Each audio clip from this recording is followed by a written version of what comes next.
राजा किसी बड़े साम्राज्य का स्वामी। अब राजा को किस बात की कमी?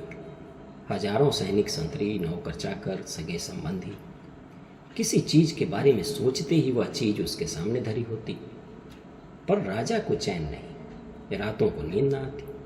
ऐसा नहीं कि कार्य की अधिकता हो गई हो, कार्य तो पहले भी होते ही थे। आंतरिक विद्रोह और बाहरी आक्रमण का भय तो पहले भी होता था। गुप्तचर उसके सगे संबंधियों और राज कर्मचारियों तक की हर हरकत की सूचना उसे देते थे। बात यह थी कि अब राजा को हर चीज से ऊब हो गई थी। हर वह चीज जो पहले उसे रोमांच का अनुभव करवाती थी, अब उसे नीरस लगने लगी थी।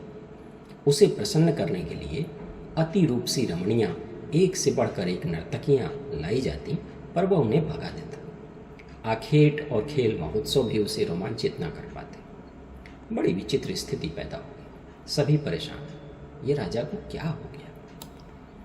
मनुष्य का मन किसी कार्य से दो कारणों से ही उगता है। एक तो तब जब वो उस कार्य को बिना इच्छा के करता है, और दूसरा तब जब वह इतनी बार उस कार्य को कर चुका हो कि उसे उसके एक एक चरण का पता हो। उसे पहले से पता हो कि इसके बाद क्या होगा, तो रोमांच जाता रहता है और ऊब पैदा होने लगती है। राजा ने खुशी प्राप्त करने की अपनी सभी इच्छाओं को इतनी बार पूरा कर लिया था कि अब उसे सब कुछ बेकार और नीरस लगने लगा था। मंत्रियों और सगे संबंधियों से राजा की हालत देखी न जाती थी। सब ने मिलकर पूछा, आपको क्या कष्ट है महाराज? राजा ने कहा, मैं इस जीवन से दुखी हूँ, मुझे सुख चाहिए। सबने सुखी होने के अलग अलग तरीके बताए, पर राजा को कोई भी उपाय न जचा। एक मंत्री बोला, यह हो सकता है यदि महाराज किसी सुखी व्यक्ति की कमीज पहने। यह बात राजा के साथ साथ अन्य लोगों को भी जच गई। राजा ने अपने मंत्रियों से कहा, आप में से कोई भी मुझे अपनी कमीज दे दे। सारे दरबारी एक दूसरे का मुंह देखने लगे। राजा ने कहा, क्या हुआ, क्या आप सब सुखी नहीं हैं?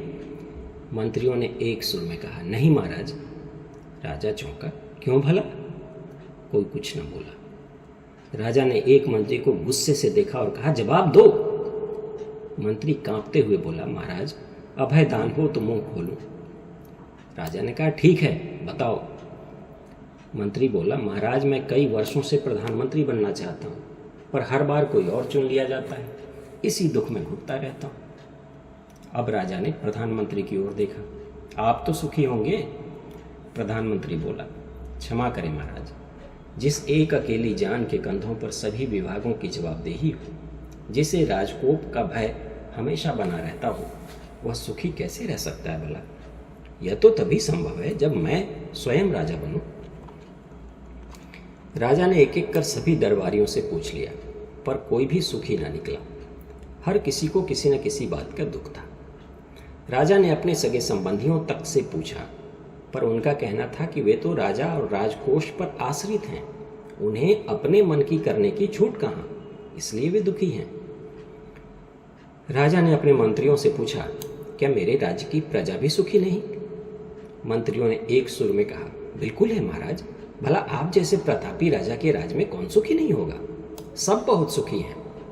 राजा ने कहा, ठीक है, प्रजा में से ही किसी सुखी व्यक्ति की कमीज ले आइए। सैनिक चारों तरफ दौड़ पड़े, सुखी व्यक्ति की तलाश शुरू हुई। कोई बीमारी से परेशान तो कोई बेरोजगारी से दुखी, कोई मुकदमों के बोझ तले दबा तो कोई कर्ज के बोझ तले। जिससे पूछो वही दुखी। ऐसा लगता एक दूसरे से ज्यादा दुखी दिखने की होड़ मची हो। कोई राज कर्मचारियों की मनमानी से परेशान तो कोई अपनी जवान बेटे की शादी न हो पाने से दुखी। जिसके पास खाने को नहीं वो स्वादिष्ट व्यंजन के लिए दुखी, तो जिसके पास स्वादिष्ट भोजन हो वह 56 भोग के लिए दुखी। जिसके पास पैर नहीं वह पैरों के लिए दुखी, और पैर वाले लोग वाहन न खरीद पाने पर दुखी। किसी के पास रहने की जगह नहीं और कोई अपने छोटे से घर से परेशान। 2 हफ्ते बीत गए पर कोई कमीज ना मिली। राजा और परेशान हो गया। ये क्या हो रहा है? उसके राज्य में फकीर से लेकर राजा तक सब दुखी। मैं कैसा निकृष्ट राजा हूं। अब सुखी व्यक्ति की खोज में सैनिकों के बदले गुप्तचर लगाए गए। दिन रात की मेहनत रंग लाई और वो मिल गया जिसकी तलाश थी। सुखी आदमी। जासूसों ने एक गाड़ीवान को किसी से बातें करते सुना कि वह तो सुखी है। गुप्तचर दौड़कर गाड़ीवान के पास पहुंचे और पूछा, भाई क्या आप सुखी हो? गाड़ीवान ने उत्तर दिया, हाँ। गुप्तचरों ने कहा, जल्दी से अपनी एक कमीज दे दो। गाड़ीवान ने पूछा, क्यों? जवाब मिला, हमारा राजा दुखी है, तुम्हारी कमीज पहनकर वह सुखी हो सकता है। गाड़ीवान ने कहा, यह तो अच्छी बात है, पर मेरे पास कोई कमीज तो है ही नहीं। मैं तो ऐसे ही अधनंगा फिरता हूँ, सर पर गमछा और कमर में तहमत। इसके अलावा तो मेरे पास कुछ होता ही नहीं, मैं कमीज कहाँ से लाऊं? अब एक नई समस्या पैदा हो गई। जिसके पास कमीजों के ढेर हैं वो सुखी नहीं, और जो सुखी है उसके पास एक अदद कमीज तक नहीं। अब राजा क्या पहने? गुप्तचरों ने जाकर यह बात राजा को बताई। राजा ने थोड़ी देर सोचा और कहा, उसे मेरे पास लेकर आओ। सैनिक फिर से गाड़ीवान के पास पहुंचे। उससे कहा, तुम राजा के पास चलो, वही तुमसे पूछेंगे जो पूछना होगा। गाड़ीवान ने कहा, मैं क्यों जाऊं? सैनिकों ने कहा, अगर तुम राजा को सुखी बनने का राज बताओगे तो वो तुम्हें पुरस्कार दे सकते हैं, धन दौलत, नौकर चाकर, हाथी घोड़े, कुछ भी। गाड़ीवान हंसने लगा, मैं इन सब का क्या करूंगा भाई? सैनिक बोले, अरे आज हर आदमी यही सब जुटाना चाहता है और तुम कह रहे हो कि मैं इन सब का क्या करूंगा? और अधिक सुखी हो जाओगे और क्या। गाड़ीवान जोर जोर से हंसने लगा। सुख से लबालब भरे आदमी को तुच्छ चीजों का लालच दे रहे हो? इन सब से कोई सुखी हो सका है भला? देखो, जरूरत राजा की है, उसे कहो मेरे पास आए। गुप्तचरों ने जाकर सारी बात राजा को बताई। राजा फौरन गाड़ीवान से मिलने निकल पड़ा। उसके पास पहुंचकर बोला, मैं इस राज्य का राजा हूँ, आपसे अकेले में मिलना चाहता हूँ। मैं बहुत दुखी हूँ और आपसे सुखी होने का तरीका जानना चाहता हूँ। गाड़ीवान को फिर हंसी आ गई। बोला, हाँ, तुम्हारे सैनिक आए थे, सुखी होने के लिए मुझे दौलत, घोड़े, हाथी और नौकर चाकर दे रहे थे। तुम्हारे पास तो ये सब कुछ पहले से है, फिर तुम सुखी क्यों नहीं हो जाते? इसके लिए तुम्हें मेरी क्या जरूरत? राजा बहुत शर्मिंदा हुआ। राजा की ऐसी दशा देख गाड़ीवान को दया आ गई। राजा से बोला, सुखी होने के लिए तुम्हें 3 हफ्ते मेरे साथ रहना होगा, परंतु अकेले अपने इस लाव लश्कर को वापस भेज दो। राजा ने ऐसा ही किया। अब गाड़ीवान बोला, अपने राजसी वस्त्र उतार दो और मेरे साथ मेरी जैसी जिंदगी बसर करो। राजा ने वैसा ही किया।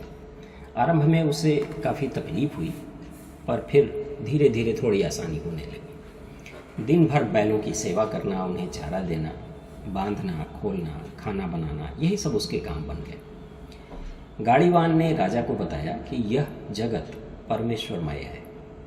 तुम में, मुझ में, सर्वत्र हर वस्तु में परमेश्वर ही है।